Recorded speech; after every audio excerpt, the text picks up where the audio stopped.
इस मूवी की शुरुआत होती है कुछ धुंधली तस्वीरों से, जहां एक आदमी ट्रेन में बैठकर कहीं जा रहा है और उसका कोई लड़की पीछा करती है। ये चीजें बेंजामिन नाम का जुडिशरी एजेंट नोट्स में लिखता है और लिखते ही वो उस पेपर को फाड़ देता है। वो 1974 में हुए एक मर्डर केस के बारे में लिखने की कोशिश कर रहा है, जहाँ एक लड़की जो अपने पति के साथ बहुत खुश थी, उसका कोई रेप और मर्डर कर देता है। लेकिन उस केस की डिटेल्स बेंजामिन को याद नहीं, क्योंकि वो 25 साल पहले की बात थी। बेंजामिन उसी केस के बारे में एक नॉवल लिखना चाहता है और अपने नॉवल लिखने की मदद में वो अपने पुराने ऑफिस में जाता है और अपनी दोस्त और सीनियर आयरीन से मिलता है। अपने पुराने दोस्त को सालों बाद मिलने पर वो बहुत खुश हो जाती है और मजाक में कहती है कि वो नहीं मान सकती कि बेंजामिन कभी नॉवल लिख सकता है। वो आयरीन को बताता है कि उसके दिमाग में वही केस चल रहा है और वो उसी के बारे में लिखना चाहता है। आयरीन उसकी हैंड राइटिंग देखकर उसे एक पुराना टाइपराइटर देती है जो 25 साल पहले बेंजामिन के ऑफिस में हुआ करता था। आयरीन उसे सलाह देती है कि उसे शुरुआत उस मेमोरी से करनी चाहिए जो सबसे पहले उसके दिमाग में आई, और तब आयरीन की बातों में खोकर वो उन यादों के बारे में सोचने लगता है जब वो पहली बार आयरीन से मिला था। आयरीन एक जज थी जो सीनियर बन के उसके ऑफिस में आई थी और वो साथ में काम किया करते थे। बेंजामिन की आंखों से पता चलता है कि वो हमेशा से आयरीन से मोहब्बत करता था। उसका दोस्त पाब्लो जानता था कि उसे आयरीन से प्यार है और इसलिए वो उसी के सामने आयरीन से फ्लर्ट करता था।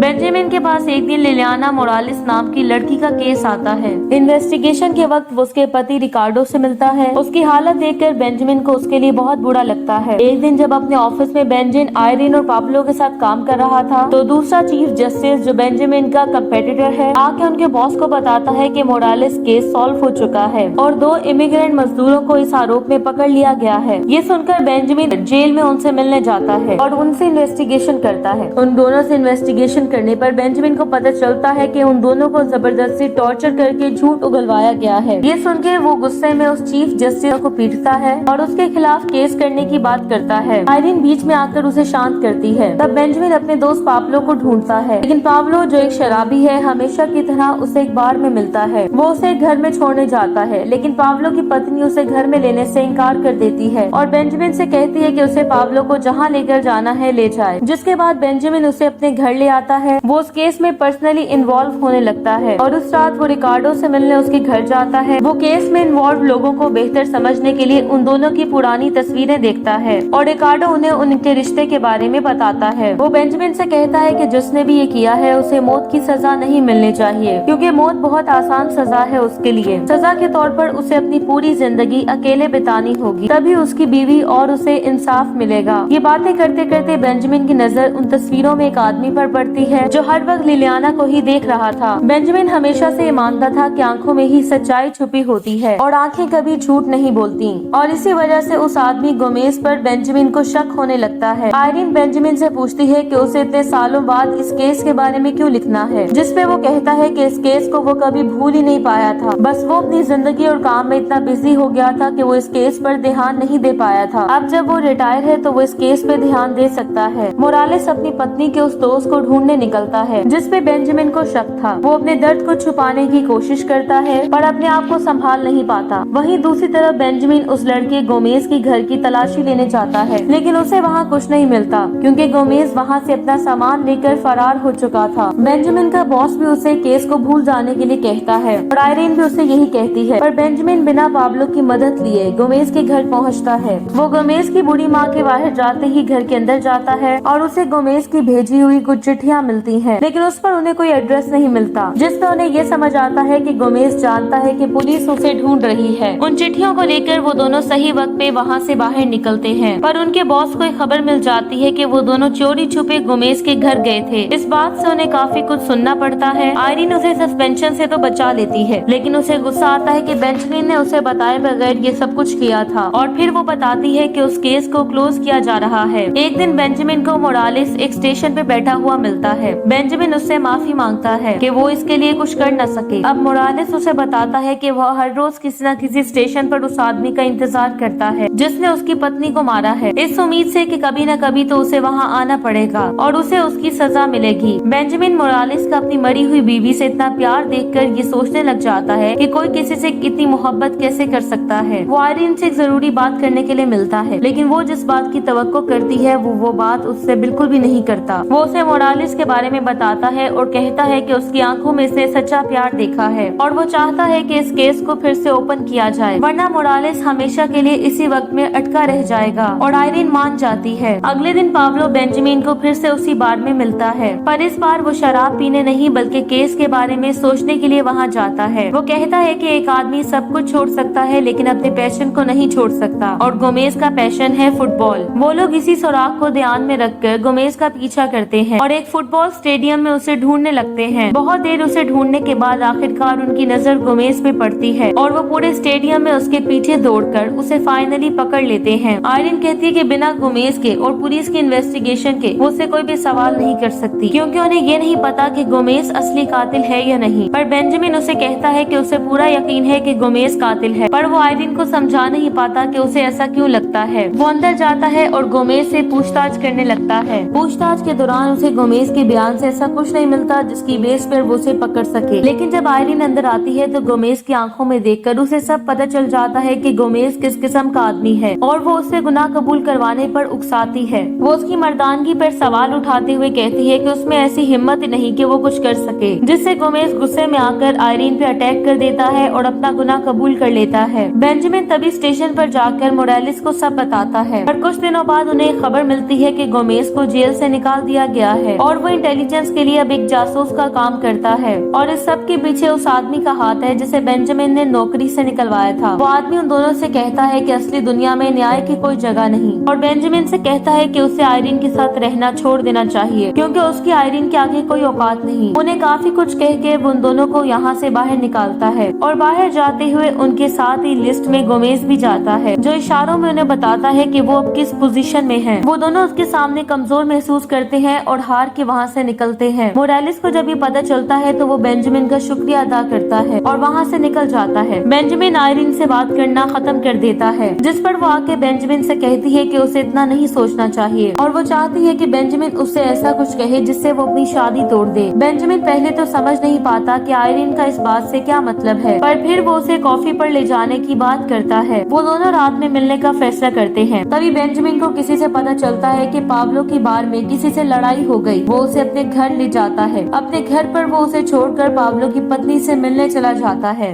वो पाब्लो की पत्नी को अपने साथ आने के लिए बहुत देर तक मनाता है, पर जब वो दोनों बेंजामिन के घर आते हैं तब तक बहुत देर हो चुकी थी। बेंजामिन देखता है कि उसकी तस्वीर पाब्लो ने उल्टी रखी है, और जब वो बेडरूम में जाता है तो उसे पाब्लो की लाश मिलती है। किसी ने उसे बेरहमी से गोली मारकर मार डाला था। आयरीन जानती है कि ये काम गोमेज का है, इसलिए वो बेंजामिन को दूसरे शहर भेज देती है। जाते जाते भी वो दोनों एक दूसरे से कह नहीं पाते कि वो दोनों एक दूसरे से प्यार करते हैं, और बेंजामिन बिना कुछ कहे वहाँ से निकल जाता है। ये सब चीजें बेंजामिन अपनी डायरी में लिखता है। बाद में आयरीन जब उसे पढ़ती है तो कहती है कि वाकई वो दोनों आखिर में एक दूसरे से अपने प्यार का इजहार नहीं कर पाए। ये सारी बातें बेंजामिन अपने नॉवल में लिखता है, जिसे पढ़ने के बाद आयरीन कहती है कि एंड पे वो दोनों एक दूसरे से अपनी मोहब्बत का इजहार क्यों नहीं कर पाए। कुछ देर चुप रहने के बाद वो उससे कहती है कि उसे नॉवल का अंत सोचना चाहिए। बेंजामिन कहता है कि 25 सालों से उसके दिमाग में एक ही बात है कि मोरालेस अपनी जिंदगी कैसे जी रहा होगा। ना उसे न्याय मिला है और ना ही वो अपनी जिंदगी में खुश था। वो अपनी जिंदगी अकेलेपन में कैसे बिता रहा होगा। ये सब सुनकर आयरीन उसे मोरालेस को ढूंढने में मदद करती है, और जब उन्हें मोरालेस का एड्रेस मिलता है तो बेंजामिन उससे मिलने जाता है, और वो ये देख के हैरान रह जाता है कि मोरालेस लिलियाना के बारे में भूल चुका है, और वो बेंजामिन से भी उस केस को भूल जाने के लिए कहता है। बेंजामिन ये मानने को कभी तैयार नहीं था कि मोरालेस उस बात को भूल जाएगा, क्योंकि उसने मोरालेस की आंखों में वो प्यार देखा था जो आज तक उसने किसी की आंखों में नहीं देखा था। पर गुस्से में मोरालेस उसे वहाँ से जाने के लिए कहता है। जाते जाते बेंजामिन उसे कहता है कि उसे हमेशा से ऐसा लगा था जैसे उसका दोस्त पाब्लो उसे बचाने के लिए मरा था, क्योंकि उस रोज जब वो अपने घर गया था तो उसके सारे फोटोज ऐसे पड़े हुए थे जैसे कोई इन्हें छुपाना चाहता था, और उन्हें बचाने के लिए पाब्लो ने खुद को बेंजामिन बताया होगा, और उसकी मौत से कुछ समय पहले उसके आखिरी शब्द थे कि हम गोमेज को पकड़ लेंगे। ये सुन के मोरालेस गोमेज को बताता है कि उन्हें बेंजामिन को ढूंढना बंद कर देना चाहिए, क्योंकि उसने ही गोमेज को किडनैप किया था और मार डाला था। ये सुनने के बाद भी बेंजामिन अब भी उस केस को भूलने के लिए तैयार नहीं था, क्योंकि जो आदमी हमेशा से ये कहता था कि गोमेज के लिए मौत सही सजा नहीं है, वो कैसे एक ही पल में उसे मार सकता है। वो मोरालेस की कही हुई हर बात के बारे में गौर से सोचता है और उसे पाब्लो की कही हुई बात भी याद आती है कि एक आदमी हर चीज छोड़ सकता है लेकिन अपने पैशन को नहीं छोड़ सकता। और मोरालेस के लिए उसका पैशन ये था कि उसकी पत्नी के कातिल को ढूंढकर उसे एक ऐसी सजा देना जो वो अकेले में बताए। रात को बेंजामिन छुपकर मोरालेस के घर फिर जाता है और उसका पीछा करके वो एक पुराने से घर में पहुंचता है जहां मोरालेस ने गोमेज को बंदी बनाकर रखा हुआ है। गोमेज बेंजामिन के पास आकर उससे भीख मांगता है,